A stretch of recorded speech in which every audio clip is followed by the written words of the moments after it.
Health సెక్రటరీలపై పని భారం తగ్గించాలని ఏఐటీయూసీ రాష్ట్ర కార్యదర్శి ఎం రమేష్ బాబు అన్నారు. మంగళగిరి సిపిఐ కార్యాలయంలో గురువారం మీడియా సమావేశం జరిగింది. ఈ సందర్భంగా నాయకులు రమేష్ బాబు, అన్నవరపు ప్రభాకర్, నందం బ్రహ్మేశ్వరరావు మాట్లాడారు. సచివాలయాల్లో పనిచేసేటువంటి హెల్త్ సెక్రటరీస్ ఏఎన్ఎం అంతా కూడా అనేక పని ఒత్తిడికి గురవుతూ ఉన్నారు.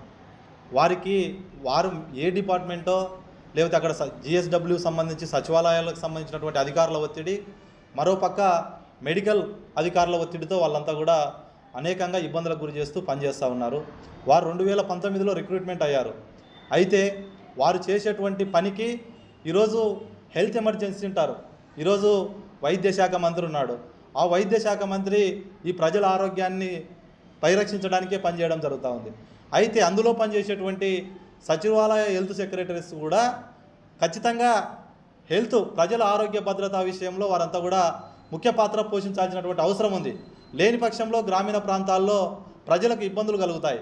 వాళ్ళను ఆ డిపార్ట్మెంట్లో మెడికల్ డిపార్ట్మెంట్కి సంబంధించి వాళ్ళు విలీనం కాకుండా ఈరోజు సచివాలయాల పరిధిలో వాళ్ళనంతా కూడా ఈరోజు ఎంపీడీఓలు కానీ, మున్సిపల్ కమిషనర్లు కానీ, లేకపోతే అనేక మంది కూడా వారికి పైన పని ఒత్తిడి గురి చేస్తూ విలేజ్ సర్వే చేయాలి, ఇంటింటి సర్వేలు చేయాలి, లేకపోతే ఓటర్ లిస్టు జాబితాను తయారు చేయాలి, లేకపోతే వారికి సంబంధం లేనటువంటి పనులను కల్పిస్తూ వారికి పనికొచ్చేటువంటి ఏదైతే ప్రజల ఆరోగ్య భద్రత విషయంలో కూడా వారికి సక్రమంగా విధి నిర్వహణలో ఎవరు కూడా పలానా డిపార్ట్మెంట్ అనేటువంటి సూచిక లేకుండా ఈరోజు వాళ్ళు పనిచేస్తూ ఉన్నారు. సో దీనివల్ల కూడా వారికి పని భారం అవుతూ ఉంది. ఈరోజు మెడికల్ డిపార్ట్మెంట్కి సంబంధించినటువంటి ఏదైతే ఆ వ్యాపులు వాళ్ళకు అవకాశం ఉంటుంది, కానీ ఈరోజు 49 యాప్లు ద్వారా వాళ్ళంతా కూడా ప్రజలకు సేవ చేసేటువంటి విధానంలో వారు పనిచేస్తూ ఉన్నారు. కాబట్టి తక్షణమే వారికి యాప్ల భారం తగ్గించాలా. వీరినంతా కూడా ప్రభుత్వమే ఆలోచన చేయాలా.